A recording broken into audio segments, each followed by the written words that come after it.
Hey guys, it's Sean at A Fistful of Dice. Welcome back to the channel. In today's video, we're going to be going over my painting process for those Infernus Marines that we got built and primed in the last video. If you guys have questions at any time during the process, feel free to leave a comment in the comment section on the video. And without further ado, we'll get started. All right, guys, so now we're going to get started. Here is that Infernus Marine. As you can see, he has been primed and is ready to get his first base coats applied. By the time we're done with this guy is going to turn into a fully painted Space Marine, ready to join his brothers in a glorious battle on the tabletop. So we're going to be covering kind of my painting technique, some things that have worked for me.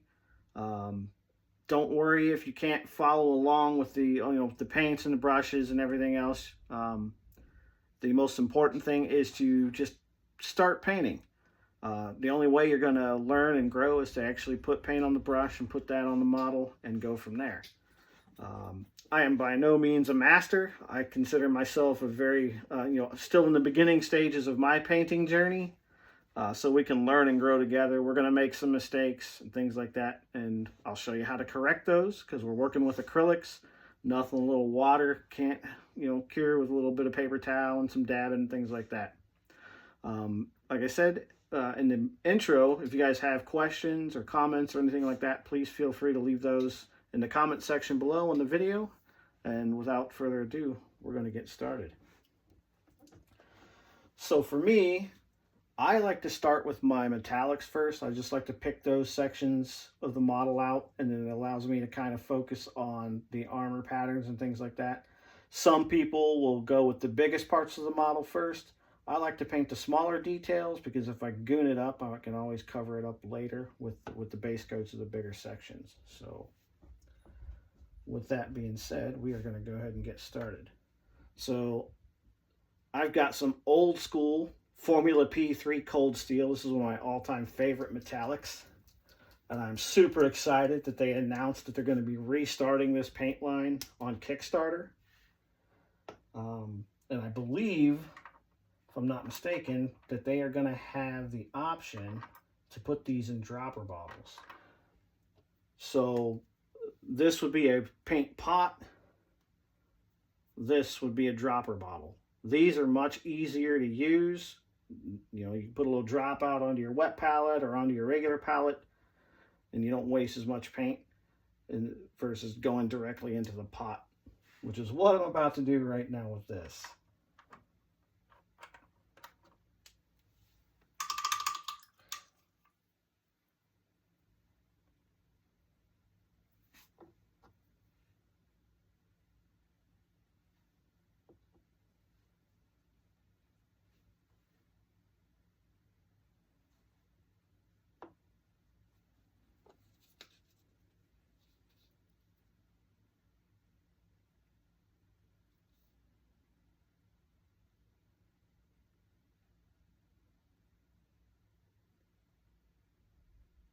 Now I'm just kind of blocking out the basic metallic colors, the frame of his gun here.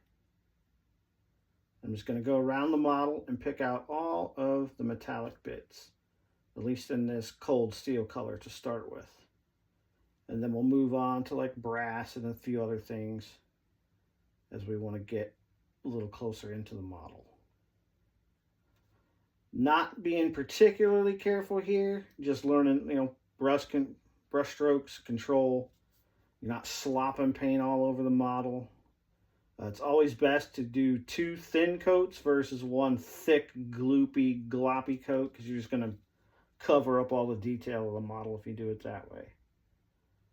So if you got a thicker paint, a craft paint, you want to thin that down with some water. And you really want to start it so that it's kind of got the consistency of some watered down milk or the consistency of skim milk. So it's a little bit runny. It's always better to have it too thin and add more coats than to go too thick and clog up all the detail on the model. Your painting should accent the detail on the model. the sculpt, the details have been sculpted into it. Now your job kind of as the painter is just to bring those to life.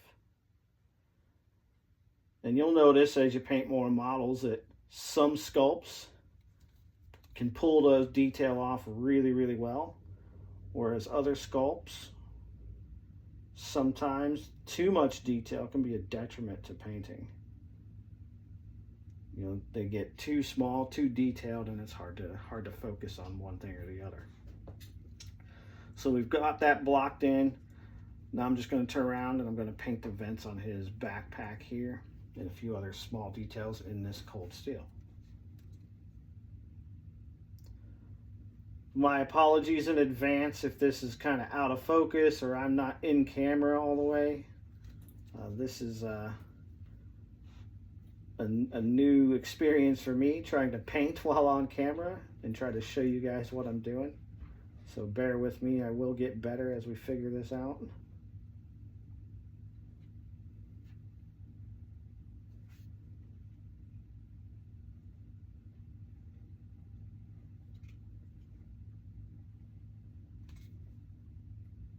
Or at least I hope I get better as we figure this out. So yeah, we're just going to go around picking out all of the metallics. And we may come back to some things we miss as we go through the rest of it here.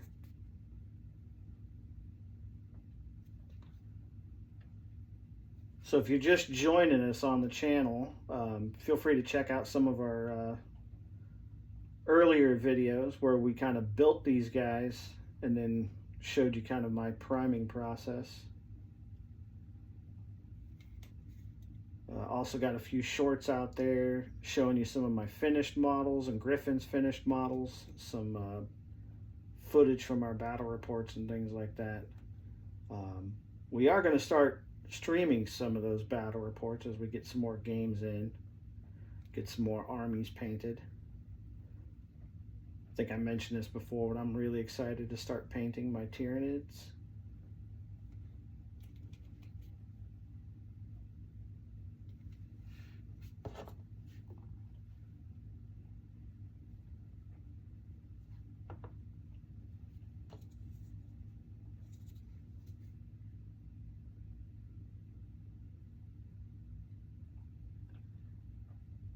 So some people just blacken the joints between the legs, so the armor plating. I like to go with like a metallic color underneath that and then just do a wash, almost to simulate like he has wire mesh with that rubber underneath there. I don't know, makes sense to me. Again, your mileage may vary. It's your, it's your model. You paint it how, however you see fit. If you think it looks cool, by all means go. I call that the rule of cool. Doesn't really matter what anybody else thinks as long as you think it's cool. So yeah, just picking out this detail, and then we'll go over the armor panels and things like that. So I like to start with the smaller stuff, like I said. So I'm going to move on from here to like his leather pouches and things like that around his waist and get those painted up next.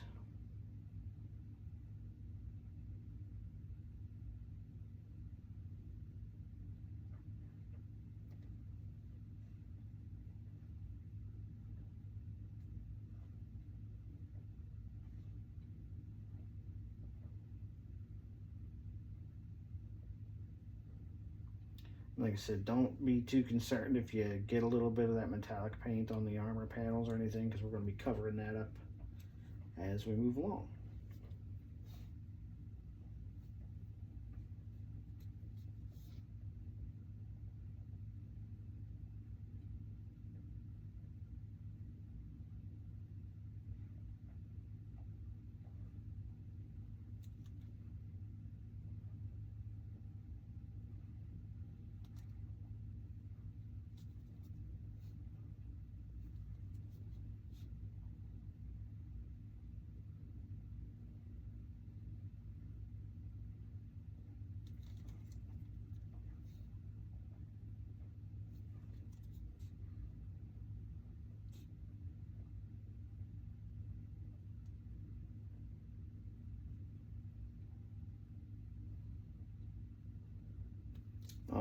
that is it for the cold steel color that we're going to be putting on the model.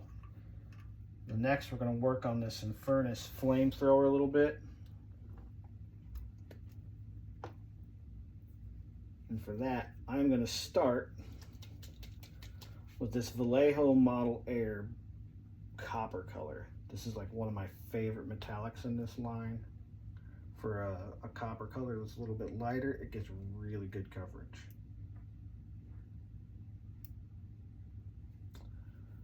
Don't forget to shake your paints.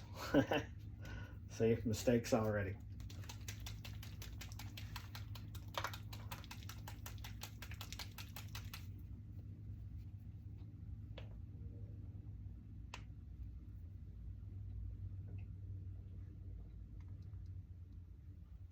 Or not. Looks like we got something dried up in there.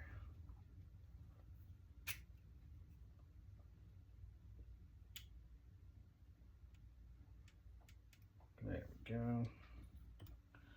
Get that cleaned out.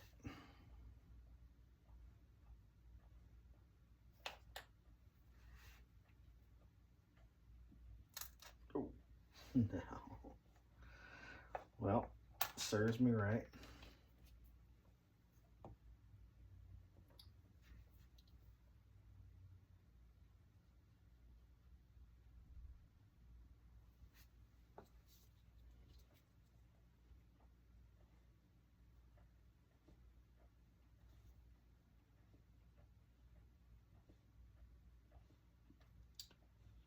I don't know how many things of paint I've spilled when I started. The worst ones are the washes or the inks.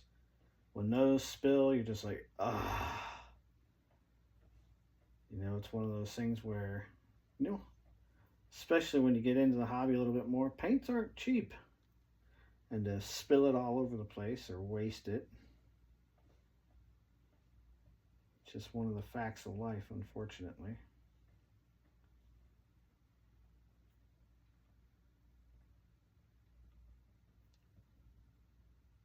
So you get really good coverage with this copper color from Vallejo Model Air.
All right, so I will see you back in a couple minutes once I've finished painting up all those metallics.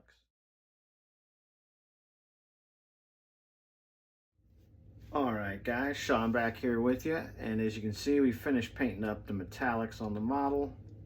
We also added a little bit of detailing to the hose down here. We just used Vallejo Model Air Signal Red just as a base coat there. And next we're going to be moving on to painting the leather pouches along his belt.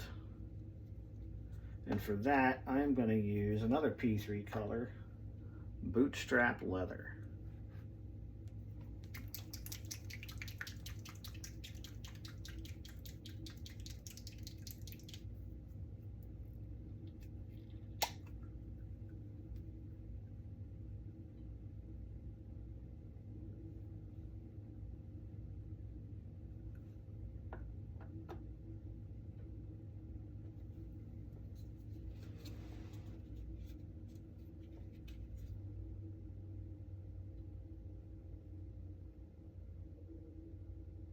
This paint has real smooth, creamy texture. It is awesome, especially once you get a wash over it.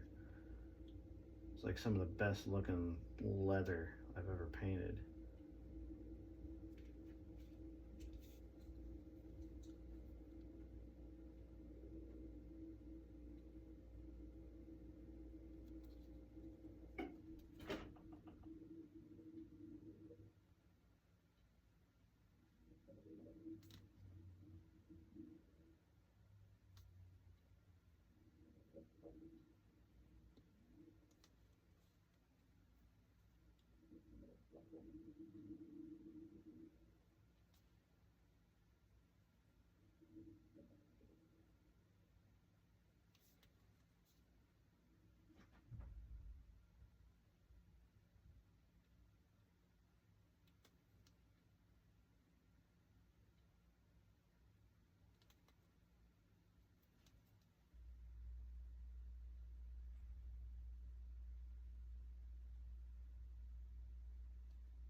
Okay, and that is our leather pouch base coat done.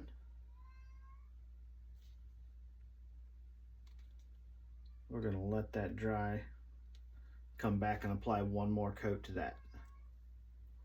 So the next kind of technique I want to go over is we're going to be painting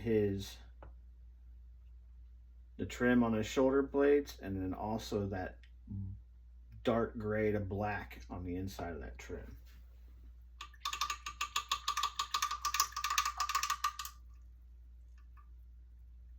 And for that, I use basically a 50-50 mix of a black paint along with our base armor color, which is Dawnstone.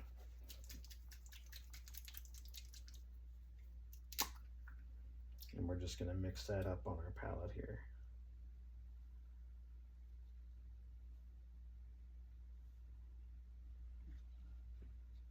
And we'll achieve the final result once we put the all over wash.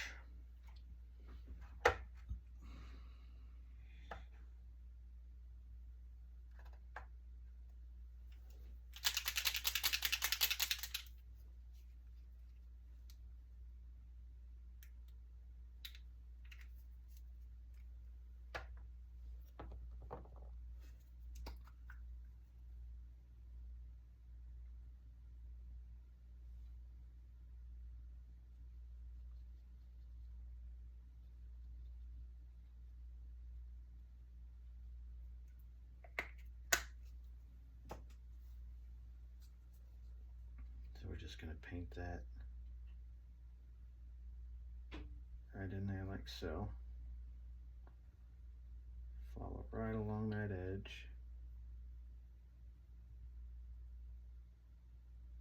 Try to get as minimal brush strokes as possible on this thing. Get good coverage in here.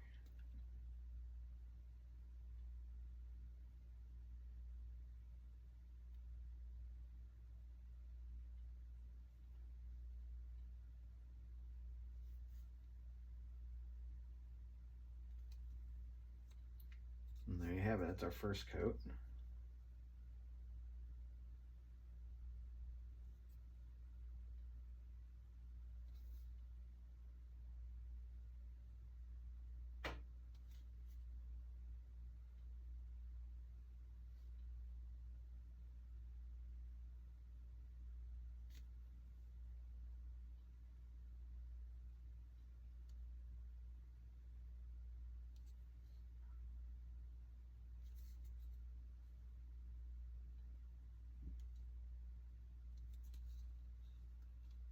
There we go. Now we're going to let that dry.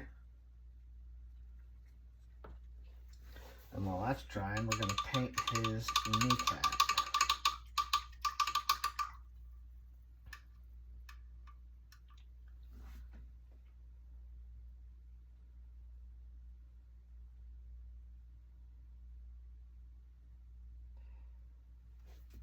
So this 5-man squad is going to be joining our yellow fire teams. So for me, I mark my squads with a little insignia or a hash mark on their knee pad. As you can see, this guy belongs to blue squad right there.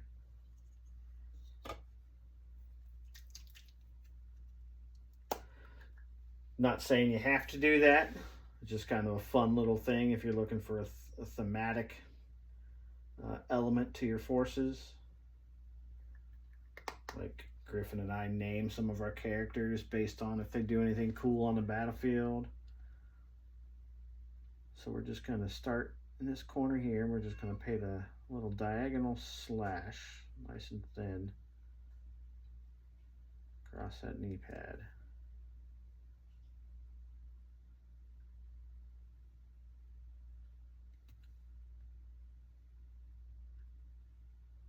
Try to get it as straight as you can. I know it's a little bit difficult.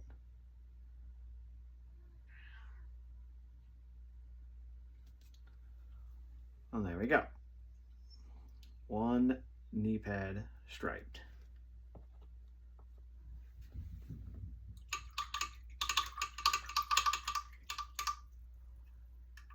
All right, now we're going to start working on our flat armor panels. So for this, I like to spade my brush out, so I flatten it out like so. As you can see that up here. So it's almost like a little spade.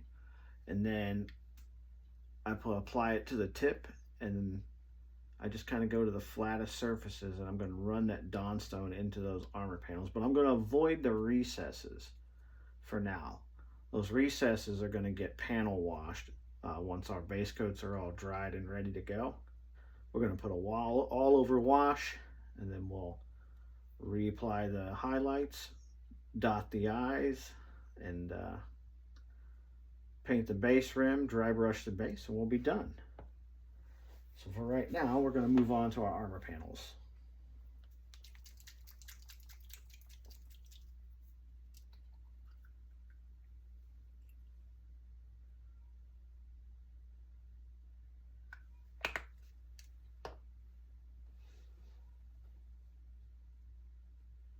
So we're just going to apply a little bit.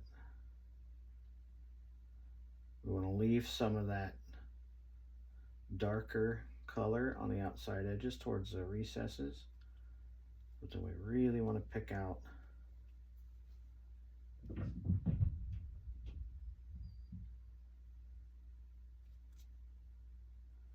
the large flat surfaces of the armor. Try to get this as smooth as you can. And it's okay if you get a little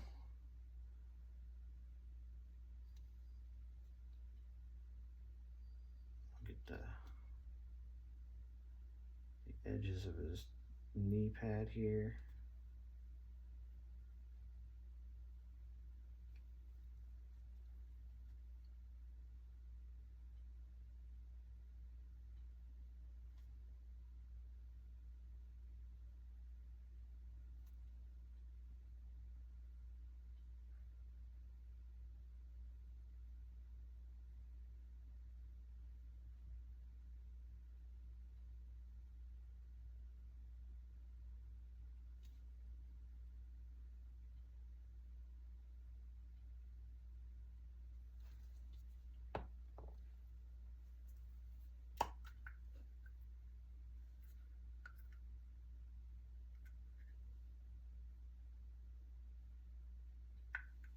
Don't worry, your fingers are going to be covered in paint. Like I use my thumb as a palette to rub off any excess that might be on my brush.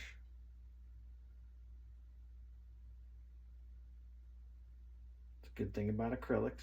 It washes off pretty easily. Wouldn't recommend trying it with inks. It might be stained for a while.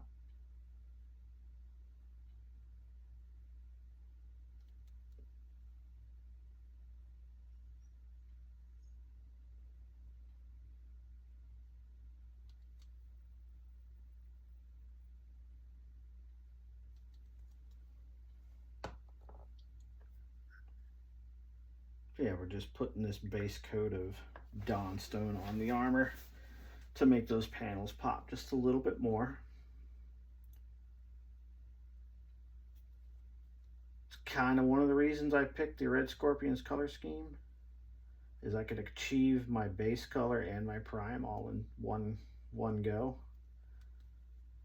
using kind of that flat gray, if you will. And then this mustard yellow kind of really offsets, contrasts nicely with that gray. And you're probably wondering yourself, why are they called the Red Scorpions? Well, it's because their chapter insignia happens to be a scorpion. And I have some transfers for their shoulder pads that'll put on later.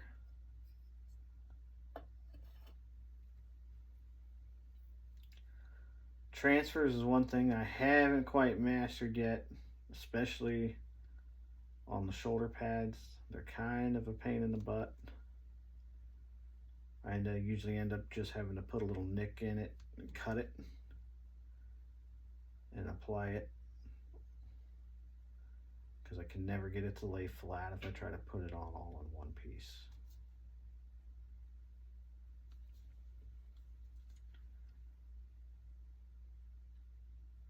So yeah, we're just going around picking out the flat edges of our armor panels in this Dawn Stone. And then we'll go back and apply a second coat to our shoulder pads.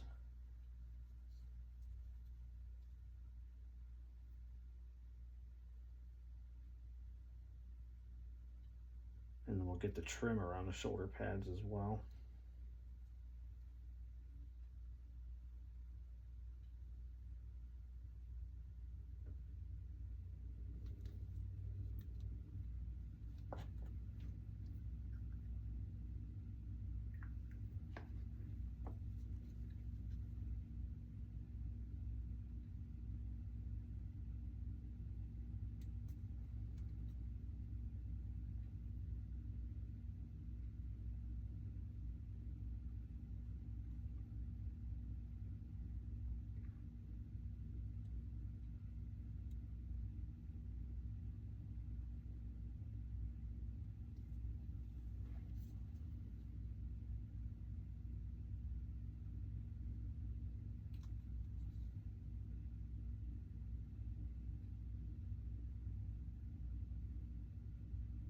Around the head in particular, try to be as neat as you can. It's one of the cool features of the Space Marine models is their armor and their helmets. You can do some really cool effects with the eyes, with the eye lenses of their helmets.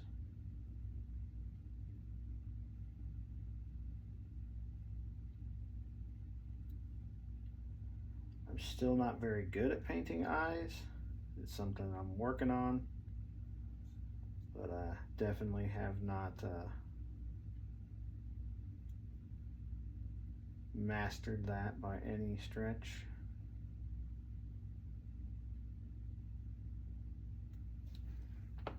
All right, and that is our base armor color on there.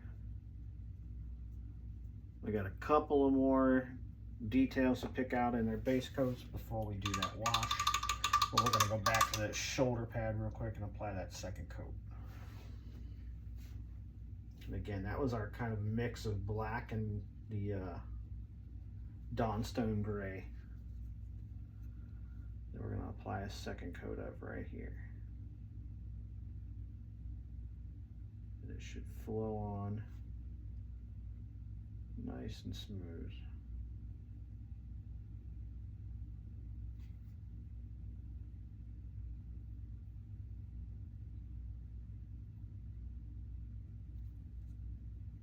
Yeah, that's already much darker.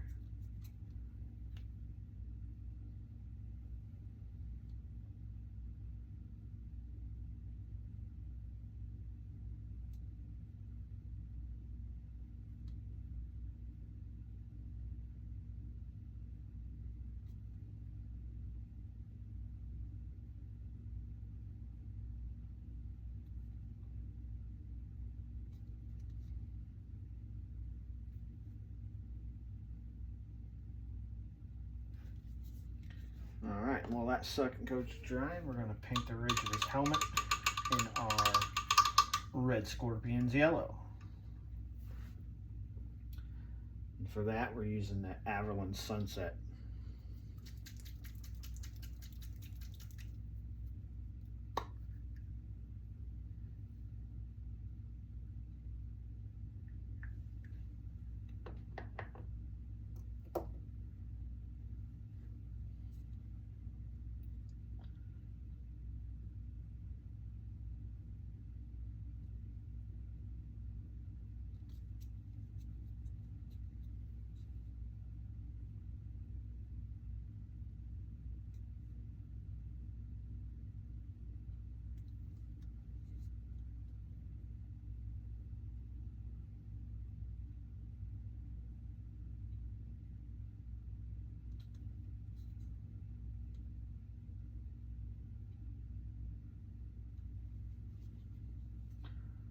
All right.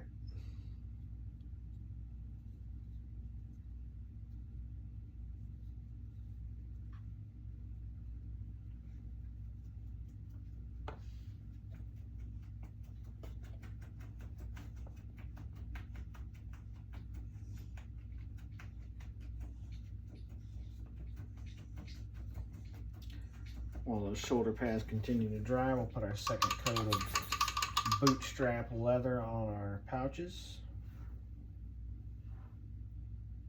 We'll just go back to our wet palette, and our brown is still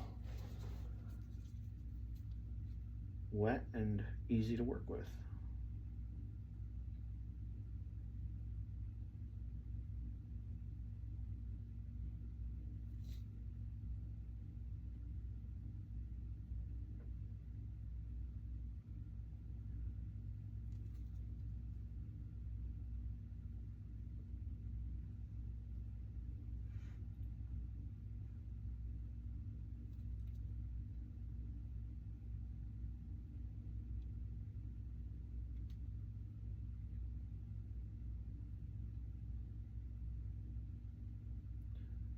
And don't worry about painting every single detail either.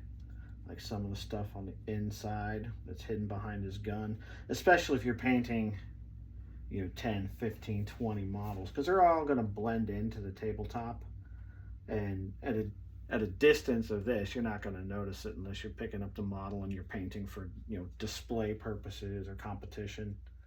But if you're painting, gaming pieces, essentially, models that are going to look good on the tabletop as one cohesive army, then to save yourself a little bit of time, you don't have to paint every single tiny little detail. Kind of goes back to what we were talking about earlier, where the sculpts themselves lend themselves to efficient painting or not. Some of the Chaos Space Marines with all the little spiky bits and bones and skulls and all kinds of things, they can be a little bit of a chore to paint. And this is supposed to be fun. It's supposed to be relaxing. You're supposed to enjoy this. So yeah, you don't have to paint every single little detail on the model. Plenty of creative license to do what you want.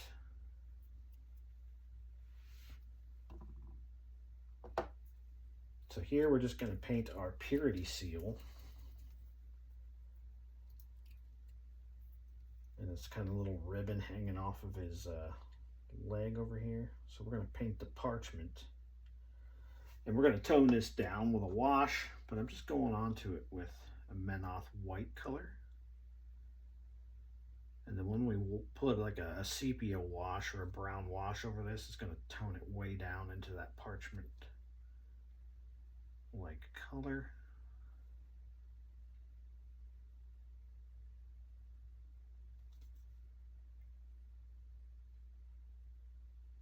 White is one of those colors that can be tricky to paint, especially if you're trying to do like white power armor or anything else. You never really want to start with a true white base like I'm doing here. You always kind of want to start with like an off-white or maybe a sandstone or tan color and then build up to your brightest white. I just don't have an off color. with me anymore. My P3 color that I really loved is completely dried up, and I have not bought a replacement yet. So yeah, we're going to leave it right there while those dry, and I'll be back in a couple minutes. All right, so what we've done is we've went ahead and washed the model in our brown and black wash. Now everything is ready. We're letting that dry, and then we'll come back and we'll hit it with our final highlights, and then we'll dry brush the base, paint the rim, and that is one Space Marine painted to completion. So I'll be back in a couple minutes once this is dry.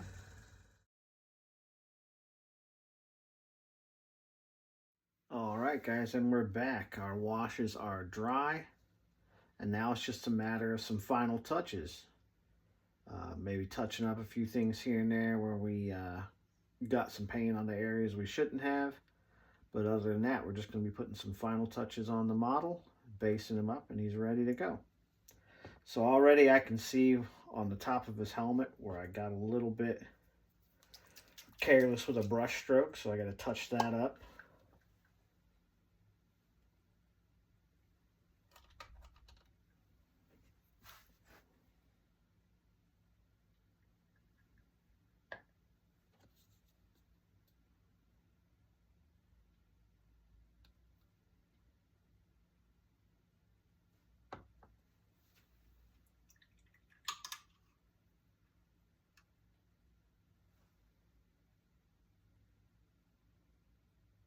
You don't want to have too much water on your brush, but you don't want it to be dry either. And I was a little bit dry on that one. Paint was not flowing off of it very well at all.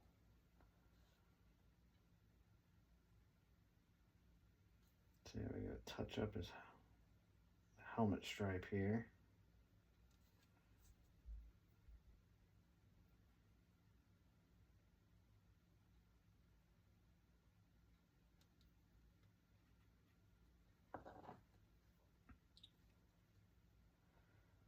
We'll touch up his knee pad.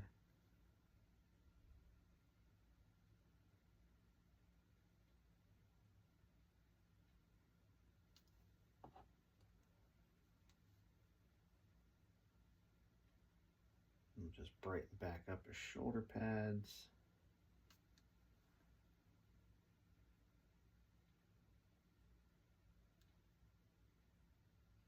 In particular, any of the edges that would be reflecting light.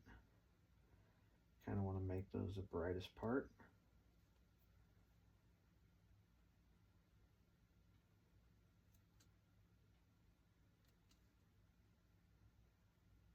Use the model to your advantage when you get down into these hard to reach places.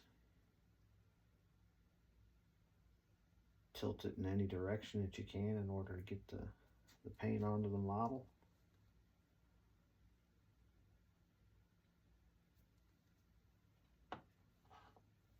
All right. A few parts of his armor paneling. We just got to touch up real quick. Oh, we got a little bit too much wash on there. Want to brighten those back up as well.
So yeah, we're just really just touching up small little detail.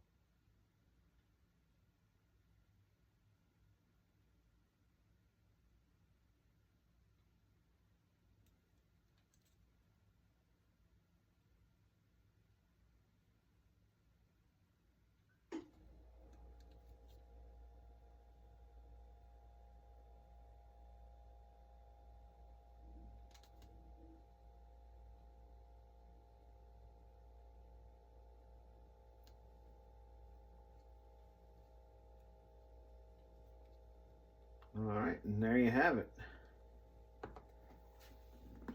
Little details done. Last little thing to do is put a little dry brush on the base here.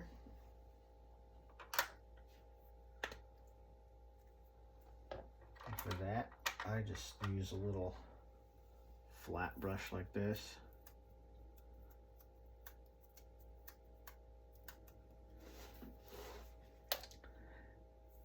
And we're just going to go over that with like a little light tan color. A little light and gray just to bring out that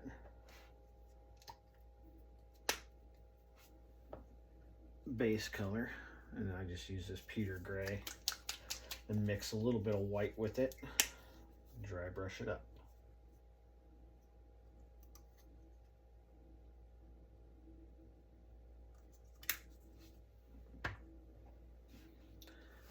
So dry brushing, for those of you who don't know what that is, and there's a lot better technique now that just came out that we're going to cover as well, where you don't necessarily rub it off on a piece of paper towel, but you just use some old sprues that are super glued or hot glued down into like a, almost like a wet palette type deal, except it's a dry palette, and it works, from what I hear, works a lot better than this, but this is the method we're going with today until I create my dry palette, if you will. A little bit of paper towel is perfectly fine. And what we're going to do is just going to flick over the top of this, and that dry brush is just going to catch all of the raised detail, and it's really going to bring out those earth tones and the rocks and the grit and the sand that we got down, while leaving that wash in the deeper recesses, which is going to really make our base pop out. And you can even flick some of this up onto the model itself if you want to give the impression that he's been marching for long distances through the dust and the terrain. You can kind of brush a little bit of that up onto his boots.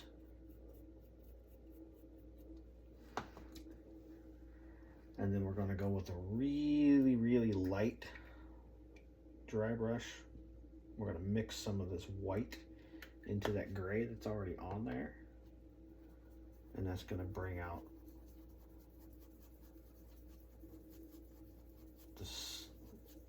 the highest points of that base as far as the grit and the gravel goes. But you want to go really light with this, so real light flicks.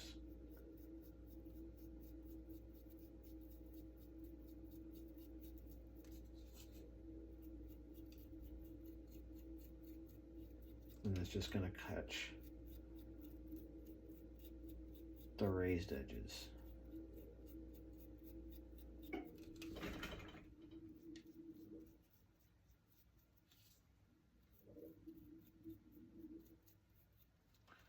And there you have it. Makes all that rock and stuff pop out. I'm gonna rinse out my dry brush so it's ready for use next time. No dry paint stuck in it.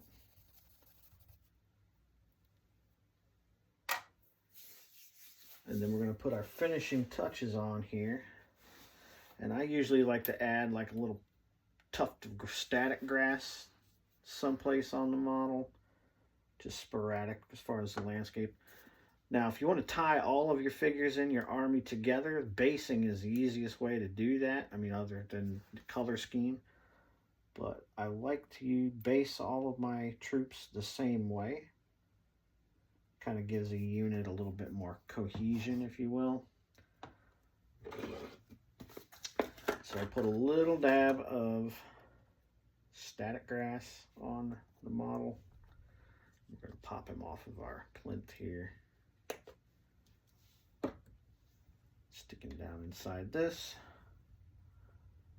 Grab ourselves a pinch of static grass. Push that down a little bit with our finger into the Elmer's glue, or this PVA glue.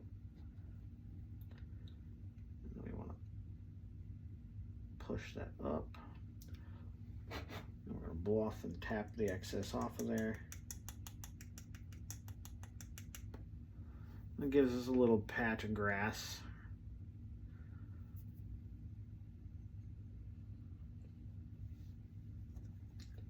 To give the model just a little bit more character and detail. And you can also do a little tuft. Now I get these from the Army Painter, or you could potentially make your own as well. And they already have some adhesive on the back of them, but I usually put a little dollop of super glue down anyway, or Elmer's glue, just onto the back of them like so.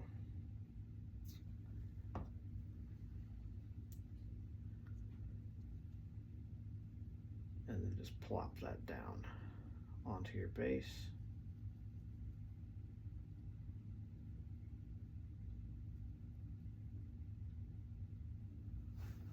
And there you go.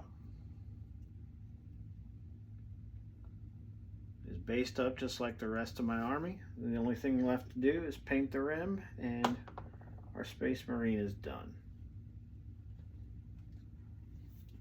And again, I'm just going to paint him like the rest of my troops. And I did, most models will paint their base rims black. I painted mine brown just to kind of tie into my theme a little bit. I think it looks good.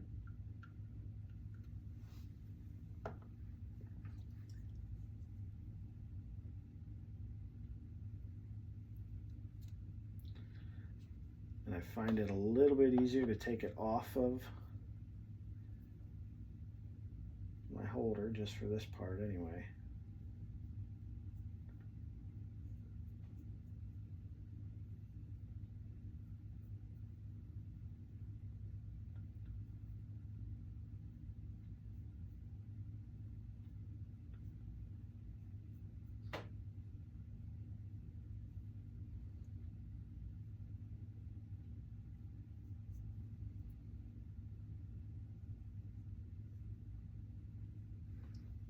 And there I have it.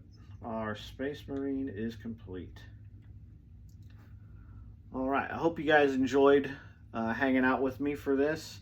If you'd like to see more tutorials on different things, vehicles, please leave a comment in the comment sections below. Feel free to like, share, and subscribe to the channel. Only helps us grow, and we can bring you more content. Until next time, I hope you guys have a good night. Take care.